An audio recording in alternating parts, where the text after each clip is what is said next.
Hello everybody. This is going to be a presentation on The Wire, thinking in terms of complexity science. Enjoy it. This is a reference for The Wire.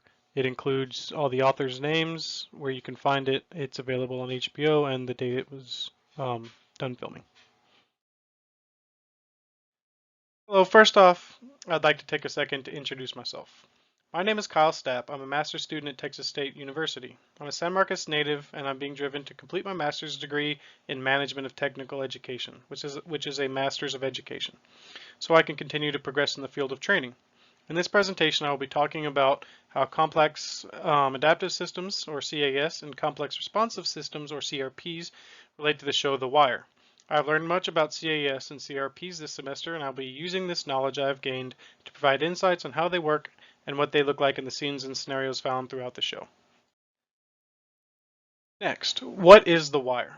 The show The Wire relates to complexity sciences in many ways. By looking at organizations as complex systems and their actions as complex processes, it is evident that the two main groups in the shows, the task force and the dealers, can be looked at as complex systems. The show has been one that I have watched once a year for probably about the last 5 years, and I've always been interested not only because of the characters there within, but also because how everyone's actions directly affect one another. I hope those who have seen the show are as interested in it as I am, and if you haven't, then I hope my presentation on The Wire through the lens of complexity science gets you interested. In this presentation, I'll be giving an overview of The Wire by first providing an in-depth summary of the show itself and then applying the knowledge I've gained of CAS and CPRs to it, providing insight into how the organizations in the show can be seen as complex adaptive systems and how their processes can be seen as complex responsive processes. This means throughout the presentation I'll be linking terms and ideas taken from the lessons I took part in throughout the semester. As I mentioned in the preview, I'm going to first be giving you a summary of The Wire so you can better understand what it is. The Wire is an American TV series produced by Home Box Office or HBO. The series is very highly acclaimed, boasting a 94% rating on Rotten Tomatoes and a 9.3 out of 10 on IMDb. The show is set in Baltimore, Maryland in the early 2000s amid the city's drug crisis. There are four main groups that the season 1 follows: the drug unit, or the cops, the drug dealers, or Barksdale's crew, a group of addicts led by Bubbles, and the stick-up boys, or Omar's crew. For the purposes of this presentation, I will really only be talking about the drug unit and the drug dealers for the sake of brevity. These two organizations alone provide more than enough material for me to talk about complex adaptive systems and complex responsive processes. The first season opens up with the lead character, Jimmy McNulty, sitting on a sidewalk next to an unknown drug dealer as they talk about the dealer's friend that just got killed for snatching a pot and running during a craps game. It then cuts to the courtroom where Jimmy sits and watches a case fall apart as D'Angelo Barksdale is acquitted of a murder charge that was supposed to be a conviction. D'Angelo serves as one of the main characters of the season on the side of the Barksdale crew. Having just beat a murder charge, he is back on the street and his uncle Avon, the kingpin of the Barksdale crew, puts him back into the low-rises or the pit to continue running the operation there. After watching the case fall through in the courtroom, Jimmy goes straight to a judge instead of up the chain of command, which sparks a fire into the police to try and get a handle on the Barksdale crew in West Baltimore and all of the murders and bodies they seem to follow them. This prompts the police chief and deputy ops to put together a task force of officers including Jimmy McNulty, Shakima Greggs, and Lester Freeman, to name a few. This task force's sole objective is to put together a strong case against Avon Barksdale using any legal means necessary. The task force is constantly adapting to how they surveil and pursue the Barksdale crew due to the Barksdale crews constantly changing how they work as well. Moreover, each side has barriers that they have to navigate throughout the first season for the task force, its politics, and the high brass making decisions solely based on closure rates, as they try to fast-track the investigation and compromise the end goal. The Barksdale crew has to deal with avoiding the cops, and the stick-up crew led by Omar, who constantly robs them and upends them to no end. I won't ruin the ending of the first season because I don't feel I have to say how it ends to define these organizations in complexity science terms. I will say, though, that watching how each different organization progresses through the show and changes as it progresses, it is obvious that these groups are more than robotic cybernetic systems, more living organisms that have to adapt to survive. First, I'm going to break down the drug task force and how they can be looked at as a complex adaptive system. First off, by breaking down the system agents individually, how they self-organize, the rules or containers that they live by, examining these components separately, and how they deal with emergence. A law enforcement organization has different agents, and they can be listed as such. The High Brass, which during the first season includes Commissioner Valchek, Deputy Burrell, and Major Rawls. Then you have the Homicide Unit, which provides support to the Drug Task Force through the show. Two characters from the Homicide Unit that are important are Sergeant Jay Landsman and Detective Bunk Moreland. Then you have the Drug Task Force itself, led by Lieutenant Daniels, and whose major characters include Jimmy McNulty, Shakima Greggs, Lester Freeman, Ellis Carver, Thomas Herc Hawk, and after a while, Leander Sidner, as well as Detective Presbalewski. These last people that I mentioned are the boots on the ground against the Barksdale crew in the task force. Cops self-organize by finding different ways to pursue the Barksdale crew whenever they need to. They find out who's good at what, and they use their strengths to each other's benefit.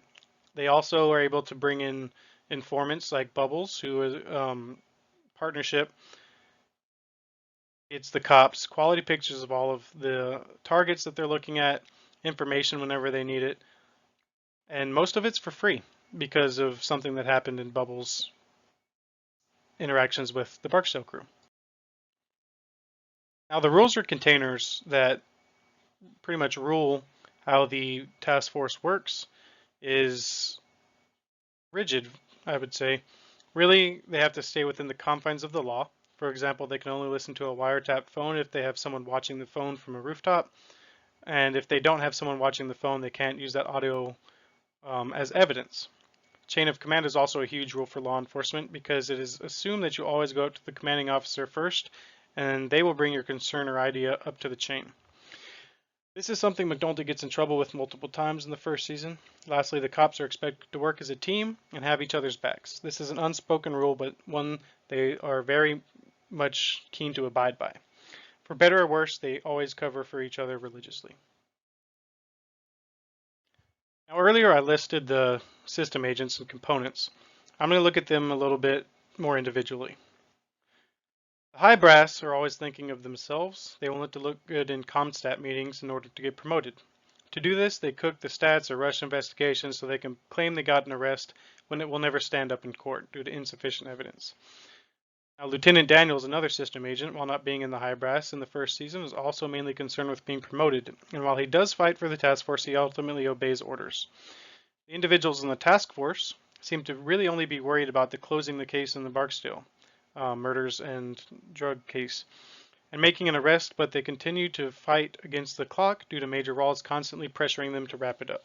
I would say that the organization is self-handicapping sometimes due to politics, and it hurts the detectives and the little guys in the long run. Cops deal with emergence in their organizations, and that's a fact, such as a witness in a case being killed by the Barksdale crew unexpectedly or figuring out how the dealers use a code to cover their calls. These problems emerge for them, and they deal with them pretty well usually. The killing of the witness Gant is not forgotten and even used against the Barksdale crew later on. The code that the Barksdale crew uses wasn't only cracked because an officer who loves puzzles was placed on duty because of assaulting a young kid and leaving him blind. But that bizarre assault ends up leading to the code being cracked due to him being on office duty, which can also be related to the term of emergence. On the next slide, I'll go over these same terms, but I'll be looking at the Barksdale crew as a complex adaptive system instead of the cops. Now on to the Barksdale crew. First off, the system agents. The Barksdale crew consists of a couple different sections as well. At the top you have the Kingpin, Avon Barksdale, and his right-hand man Stringer Bell. They run the entire operation. Then you have the lieutenants, Weebay, Stinkum, Savino, and of course D'Angelo. At the bottom, you have the grunts or the kids that the show follows who run the low-rises. And I really do mean kids. They're young. The main characters here are Poot, Wallace, and Bodie Broadus. One thing I've found is both organizations have something in common, which is each piece of either organization or their actions directly affect the other parts of that respective organization. The Barksdale crew also self-organize. In Season 1, Episode 1, you see D'Angelo take control over the low-rises, and once he's there, he continues to interact with the young guys Poot, Wallace, and Bodie. Through these interactions, D'Angelo and the low-rises change how they do business consistently, as D'Angelo finds cracks in the entire organization. One such interaction is when D'Angelo sees Wallace do a deal all in one place. He comes up and explains to Wallace the cops now have everything in one picture and tells Wallace to take the money and then send a customer off around the corner to get their product. Through events like these, you slowly see how the low-rises become more efficient and street smart over the course of the season. The rules that the Barksdale crew adhere to are a little bit different and severe, but fairly simple. If you produce, you'll be taken care of. Do not snitch or rat on your crew. This last rule is enforced by pain of death, usually. And finally, if something is asked of you, do it. The penalty for disobeying your betters in the Barksdale crew can be anything from demotion to death again. So needless to say, people in the Barksdale crew who do not often challenge the rules or try to step outside their lane. Now to examine the components separately. The Barksdale crew is about making money. When you look at the individuals or parts of the Barksdale crew separately, it is easy to see this on every level. Wallace is looking to make money to ensure the kids he takes care of are fed and taken care of.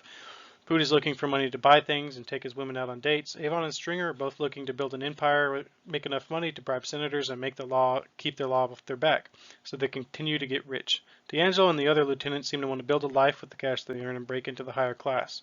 Bodie seems to be the outlier. You never really see him talk about his own money or what he wants to do with it. He just seems to think about being a gangster is the life he was meant to live.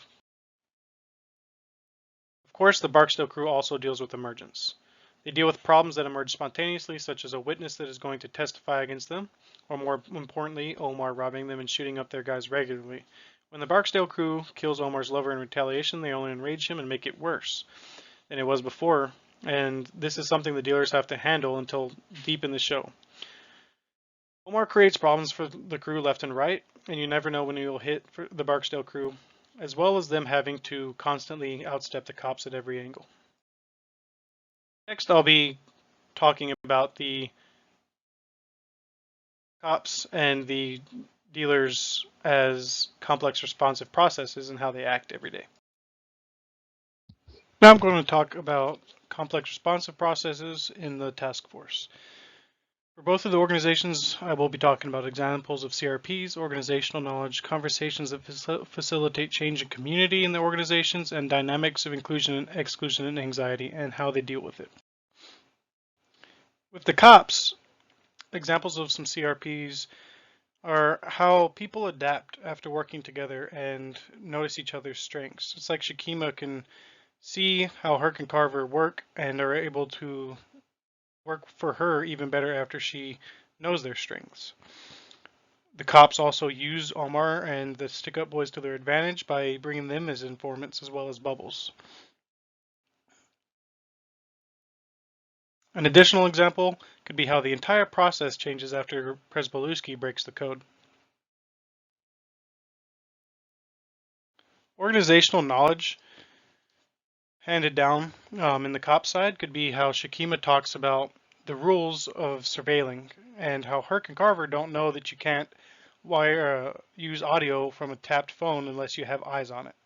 After that, their entire view of the situation changes. Conversations that facilitate change in community could be how Daniels and the high brass talk about their clearance rate and basically tell Daniels that they really don't care about anything except a simple arrest. They just want Avon behind bars so they can get promoted whenever the promotions come. They want to look good for the high brass, and I guess this changes how Daniels views it as well. Not really for the better, but changes it.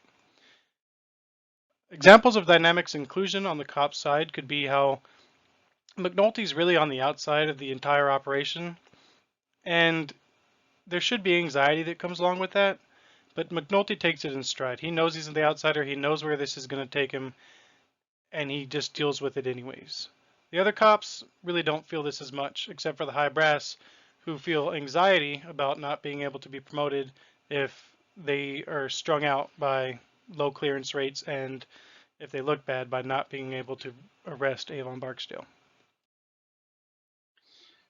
For the dealers, some examples of CRPs is how the deals change after D'Angelo gets there. He notices the cracks, like I mentioned, and the process adapts. Through interactions with the other guys like Poot, Bodie, and Wallace, he's able to refine the process of selling drugs and make it harder for the cops to find them and prosecute them. Stringer Bell hands down organizational knowledge to D when D talks to him about the new package that's supposed to be coming out. Stringer tells him that there never is any new package actually, and it's just the same old product with a new name and a new cap. The addicts think they're getting a different product, the dealers think they're selling a different product so they can market it, but really no one knows except for the lieutenants that it's the same old stuff. This changes how D perceives his work as a drug dealer. Some conversations that facilitate change of community on the Barksdale side is how D'Angelo pulls aside Poot, Wallace, and Bodie after they bring a addict that scammed them out of money. Bodie's idea is to throw the guy off the bridge and kill him. D'Angelo basically pulls him aside and says, "You can't kill people for nothing. You can't kill people for stealing $30 from us. The body that it's going to leave behind is going to lead police to us and just make the investigation all the easier for them." That changes how Bodie and the other guys think for the rest of the entire show, not even just season 1, but their entire worldview in the west side of Baltimore. Throughout season 1, D, he goes through a lot of worry about if he's inside or outside the organization. He really wants to be close with his uncle D'Angelo, and it doesn't always seem like D'Angelo cares, or Avon cares. That being said, by talking with his wife, by talking with Stringer, he starts disassociating himself from the Barksdale crew. And with that disassociation comes a relief of that anxiety, weirdly enough. Next, I'm going to summarize what I've told you and wrap it up. This presentation, I gave you a brief summary of the first season of The Wire.